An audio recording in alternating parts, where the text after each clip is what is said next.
ഇന്ന് തന്നെ ഡൗൺലോഡ് ചെയ്യൂ. കാണൂ നിങ്ങളുടെ ഫേവറേറ്റ് ഷോസ്. ചതി തിരിച്ചറിയാനുള്ള കഴിവൊന്നുമില്ല. നീ നോക്കിക്കോ മോളെ, ഇനി മുതൽ നമ്മൾ അവരുടെ തോളിൽ കയറ്റി നടക്കും. സിത്താരയ്ക്കും ഗാദിക്കും നമ്മൾ പ്രിയപ്പെട്ടവരാകും. എങ്കിൽ ഇതൂടെ പറ, ഞാൻ എങ്ങനെയായിരിക്കും എന്റെ മോളെ കണ്ടെത്തുക? അത് ഒട്ടും വൈകില്ല. ഉറപ്പ്? അതെ സർ, ഇത്രയും തീവ്രമായ ഒരു അച്ഛന്റെ സ്നേഹം ദൈവം ഇനി തടഞ്ഞു വെക്കില്ല. ഏറ്റവും അടുത്ത നിമിഷത്തിൽ തന്നെ സാറിന്റെ മോളെ കണ്ടെത്തിയിരിക്കും. താങ്ക് യു മോളെ. ആ, പിന്നൊരു കാര്യമുണ്ട്. ഞാൻ നവീനെ വിളിച്ചിരുന്നു കേട്ടോ. എന്നിട്ട് നമ്മൾ അഡ്വാൻസ് വാങ്ങുന്ന കാര്യം നാളെ രാവിലെയാണല്ലോ പറഞ്ഞിരുന്നേ. അതൊന്ന് വൈകുന്നേരം ആക്കാവോ എന്ന് ചോദിച്ചു. അത് എന്തിനാ സർ? വീട്ടിലൊരു കേക്ക് മുറിക്കല് കഴിഞ്ഞ് നമുക്ക് അങ്ങോട്ട് പോവായിരുന്നല്ലോ. പറഞ്ഞു തീർക്കട്ടെ മോളെ. വിളിച്ചപ്പോ അയാൾ എന്താ പറഞ്ഞെന്നറിയോ? നാളെ വൈകുന്നേരം ആണെങ്കിൽ അയാൾക്കത് സൗകര്യമാണെന്ന്. അയാളുടെ ഭാര്യയുടെ ബർത്ത്ഡേ ആണത്രേ.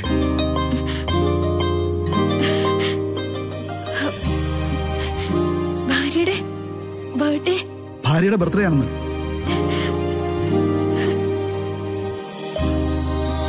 അതെ, ഭാര്യയുടെ ബർത്ത്ഡേ ആണ്. ആ, ഭാര്യയുടെ ബർത്ത്ഡേ ആണ്.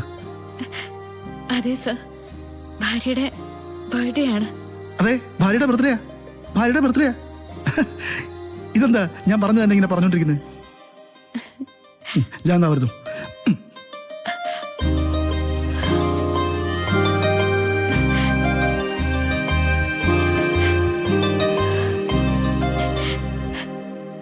അതെ, ബർത്ത്ഡേ ആണ്.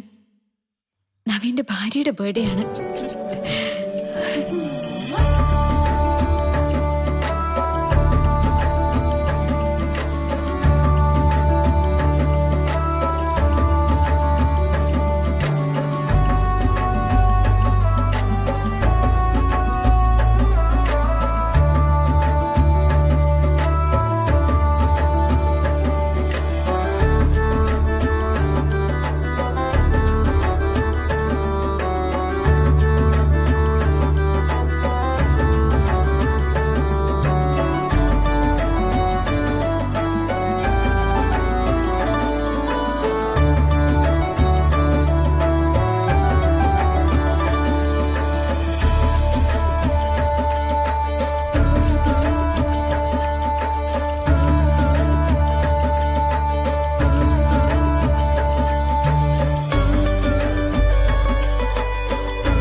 എന്തെങ്കിലും ഒരു കാര്യത്തിന് തടസ്സം ഉണ്ടാക്കിയ ഉടനെ അടുത്തത് പൊക്കി പിടിച്ചുകൊണ്ട് വന്നോളും.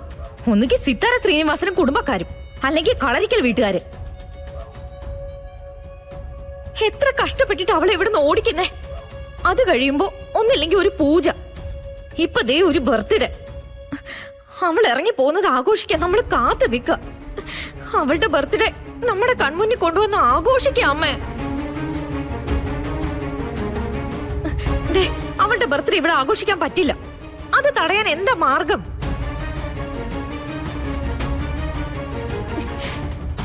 എന്താ അച്ഛൻ ഇങ്ങനെ വടി പോലെ നിൽക്കുന്നേ? ഞാൻ ഇങ്ങനെ ഒരു കാര്യം പറയുന്ന പോലും അച്ഛൻ ശ്രദ്ധിക്കുന്നുണ്ടോ? ദേ ഇവള് പറയുന്നത് നിങ്ങൾ കേൾക്കുന്നുണ്ടോ? ഉദയേട്ടാ, ഇവള് പറഞ്ഞൊന്നും നിങ്ങൾ കേട്ടില്ലേ? എന്റെ നിർമ്മലെ, ആ ഗാഥയുടെ ബർത്ത്ഡേ ഇവിടെ വെച്ച് നടത്താൻ പാടില്ല, ഏതെങ്കിലും വിധത്തിൽ അത് തടയണം എന്നല്ലേ ഇവള് പറഞ്ഞത്? ഓ, അപ്പൊ കേട്ടു അല്ലേ? അതിലിപ്പോ കേക്കാൻ എന്തിരിക്കുന്നു? ഇവളുടെ വാക്കും കേട്ടെ ആവശ്യമില്ലാത്ത കാര്യത്തിൽ ഇറങ്ങി തിരിച്ചാ നമ്മുടെ തടിയാ കേടാവാൻ പോകുന്നത്, മനസ്സിലായ? ആ കൂടി ആടുന്ന ഒരു മരത്തിന്റെ കൊമ്പിലാണ് നിന്റെ എന്റെയൊക്കെ സ്ഥാനം. താഴെ നിന്ന് നവീൻ ചെറുതായിട്ടൊന്ന് കുലിക്കാ മതി, പൊത്തൊന്നെല്ലാം കൂടെ താഴെ വീഴും. അതുകൊണ്ട് പുറന്നാളോ ചാവടിയന്തരോ എന്ത് വേണേലും അവിടെ നടക്കട്ടെ, നമ്മൾ ഒതുങ്ങി നിന്നാ മതി. അതിനേക്കാളൊക്കെ ഭേദം ചാവുന്നതല്ലേ? ആ, നീ ചത്തോ, അതിനെനിക്ക് ഒരു കുഴപ്പമില്ല. നിർമ്മലെ, ഞാൻ കാര്യമായിട്ട് പറയുകയാണ്. ഈ ബർത്ത്ഡേ ഇവിടെ നടത്താൻ തീരുമാനിച്ചിട്ടുണ്ടെങ്കിൽ അവരുടെ എല്ലാവരുടെയും കണ്ണുകൾ തിരിച്ചു വച്ചിരിക്കുന്നത് നമ്മുടെ നേർക്കായിരിക്കും. തടസ്സം എന്തെങ്കിലും അവർക്ക് തോന്നിയാ എന്റെ ദൈവമേ മൊത്തം കഴിഞ്ഞു. ഈ ആയുസിലെങ്ങാനും എനിക്ക് പണിക്ക് പോകേണ്ടി വന്നാ അതിന്റെ വേദന എന്താണെന്ന് നിങ്ങൾക്ക് പറഞ്ഞാൽ മനസ്സിലാവില്ല. മോളെ, അച്ഛൻ പറഞ്ഞാലും ചെറിയൊരു കാര്യമുണ്ട്.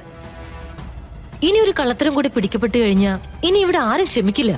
ആ, വാങ്ങാവുന്ന തിരിച്ചടികളൊക്കെ നമ്മൾ വാങ്ങിച്ചു കഴിഞ്ഞില്ലേ?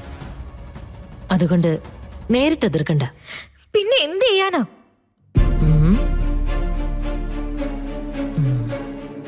റൂട്ടൊന്ന് മാറ്റണം. ഗാഥയുടെയും സിത്താരയുടെയും സ്നേഹം പിടിച്ചു പറ്റണം. എന്നിട്ട് കൂടെ നിന്ന് ചതിക്കണം.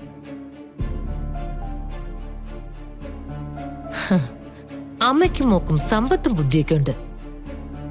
പക്ഷേ ചതി തിരിച്ചറിയാനുള്ള കഴിവൊന്നുമില്ല. നീ നോക്കിക്കോ മോളെ, ഇനി മുതൽ നമ്മൾ അവരുടെ തോളിൽ കയറ്റി നടക്കും. സിത്താരയ്ക്കും ഗാഥയ്ക്കും നമ്മൾ പ്രിയപ്പെട്ടവരാകും. എന്നിട്ടെല്ലാം ഒന്ന് ഒത്തുവരുന്ന അവസരത്തിൽ നമ്മൾ അവർ തീർക്കും. ഓ, മേലോട്ട് നോക്കി അങ്ങ് ഇരുന്നാ മതി. ഗാഥയുടെ ജീവൻ അങ്ങ് പറന്നു പൊക്കോളും. അതെ, ഇത്രയും നാളും അമ്മ ഒരു കാര്യം പറയും, നമ്മൾ അനുസരിക്കും. അതാണല്ലോ നമ്മൾ ചെയ്തുകൊണ്ടിരുന്നത്.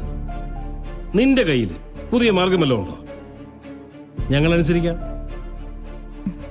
എന്റെ കയ്യിൽ ഒരു മാർഗവും ഇല്ല. ആ, ഒരു മാർഗവും ഇല്ല.